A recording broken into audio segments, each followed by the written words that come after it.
Reporter Ghulam Farid बेहाड़ी। वज़ीर आला पंजाब मोहसिन नकवी की हिदायत पर डिप्टी कमिश्नर सैयद आसिफ हुसैन शाह की ज़ेर सदारत जिला कौंसिल हॉल में रेवन्यू खुले कचहरी का इनेकाद किया गया।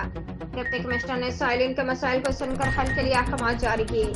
डिप्टी कमिश्नर सैयद आसिफ हुसैन शाह की ज़ेर सदारत जिला कौंसिल हॉल में रेवन्यू खुले कचहरी का इनेकाद किया गया।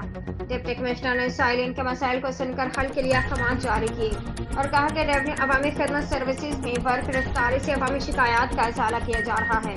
अरमान रेवन्यू खुले कचहरियों के इनेकाद का मकसद अवाम को बेहतरीन रेवन्यू सर्विसेज फराहम करना है। रेवन्यू अवामी खिदमत सर्विसेज में अवाम के क्षेत्र तमाम तर सहूलियात मुयसर हैं। डिप्टी कमिश्नर सैयद आसिफ हुसैन शाह ने कहा कि रेवन्यू कचहरी में साइलिन के बराह रास्त मसाइल सुनकर मौका पर हल किए जाते हैं। रेवन्यू कचहरी में अराजी जायदादों की तकसीम, फरदात, इंतकालात के इजरा और दीगर मसाइल को फौरी निपटाया जाता है।